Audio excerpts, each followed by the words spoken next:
दोस्तों, आज हम भोलेनाथ से जीवन जीने का सार सीखेंगे। व पुराण में देवों के देव महादेव के स्वरूप, उनके रहस्य, महिमा और शिव उपासना का विस्तार से वर्णन किया है। अनादि सिद्ध परमेश्वर महादेव शिव एक ऐसे देव हैं जिनका उल्लेख शिव पुराण में एक महायोगी, गृहस्थ, तपस्वी, अघोरी, नर्तक और कई अन्य अलग अलग रूपों में किया जाता है।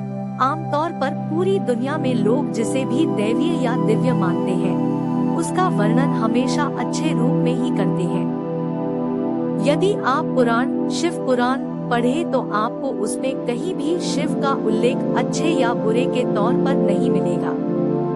उनका जिक्र सुंदर मूर्ति के तौर पर हुआ है, जिसका मतलब सबसे सुंदर है। शिव सबसे सुंदर है तो बदसूरत भी। यदि वे सबसे बड़े योगी व तपस्वी हैं, तो सबसे बड़े गृहस्थ भी।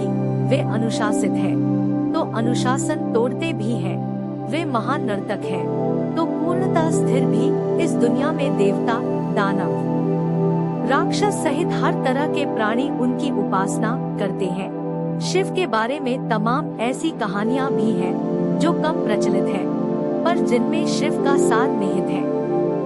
शिव को महायोगी कहा जाता था क्योंकि उन्होंने ब्रह्मांड की भलाई के लिए घंटों ध्यान लगाया था। इस प्रकार इस तथ्य को उजागर करते हुए कि आप तनावपूर्ण स्थिति में शांत रहकर ही आधी लड़ाई जीत सकते हैं।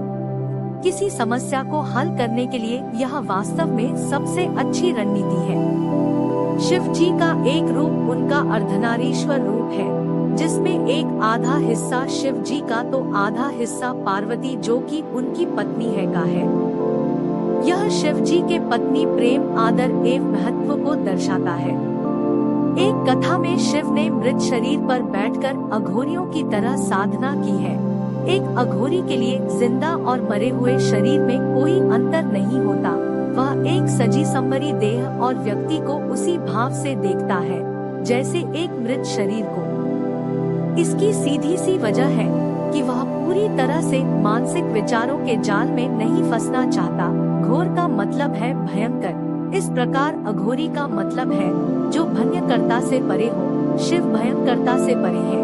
भयंकरता उन्हें छू भी नहीं सकती। शिव ने किसी भी सीमा तक जाकर हर वह काम किया जिसके बारे में कोई इंसान कभी सोच भी नहीं सकता। यदि किसी एक व्यक्ति में इस सृष्टि की सारी विशेषताओं का जटिल मिश्रण मिलता है तो वह शिव ही है। यदि आप शिव को स्वीकार कर लेते हैं तो आप जीवन से परे जा सकते हैं। फिर आपको कोई समस्या नहीं रहेगी। उनमें कोई भी चीज घृणा पैदा नहीं कर सकती। वह हर चीज को, हर व्यक्ति को अपनाते हैं। ऐसा वह किसी सहानुभूति, करुणा या भावनाओं के चलते नहीं करते। वे सहज रूप से ऐसा करते हैं क्योंकि वह जीवन की तरह है। जीवन सहज ही हर किसी को गले लगाता व अपनाता है। इंसान के जीवन का सबसे बड़ा संघर्ष यह चुनने की कोशिश है कि क्या सुंदर है और क्या भद्दा, क्या अच्छा है और क्या बुरा। समस्या सिर्फ आपके साथ है कि आप किसे अपनाएं, किसे छोड़ दें। आपकी यह समस्या मानसिक है, न कि जीवन से जुड़ी समस्या। यहाँ तक कि यदि आपका दुश्मन भी आपके बगल में बैठा है तो आपके भीतर मौजूद जीवन को उससे भी कोई दिक्कत नहीं होगी। आपका दुश्मन जो सांस छोड़ता है उसे आप लेते हैं। आपके दोस्त द्वारा छोड़ी गई सांसें आपके दुश्मन द्वारा छोड़ी गई सांसों के समान ही होती हैं। दिक्कत सिर्फ मानसिक स्तर पर है, लेकिन यदि अस्तित्व के स्तर पर देखा जाए तो इसमें कोई समस्या नहीं है। शिव पुराण के अनुसार शिवजी की वेशभूषा केवल त्रिशूल और डमरू से लिए। भगवान शिव हमेशा धन से दूर रहे, जबकि शिवजी से धनी कौन होगा। यदि आप धन और भौतिकवादी चीजों से नहीं जुड़े हैं तो आप जीवन में कुछ नहीं कर रहे हैं, क्योंकि भौतिकवादी आनंद अस्थायी है। आपको घटनाओं और अनुभवों में अपनी खुशी खोजने की जरूरत है, न कि चीजों में। कहा जाता है शिव जी ने अपने अहंकार को बनाए रखने के लिए अपने त्रिशूल को धारण किया, पर कभी भी उन्होंने अपने अहंकार को अपने से बड़ा नहीं होने दिया और न ही किसी और के अहंकार को सहन किया।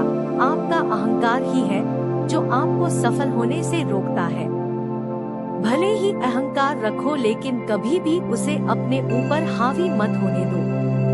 दोस्तों, अगर यह जानकारी आपको अच्छी लगी तो कृपया लाइक और सब्सक्राइब करना ना भूलें।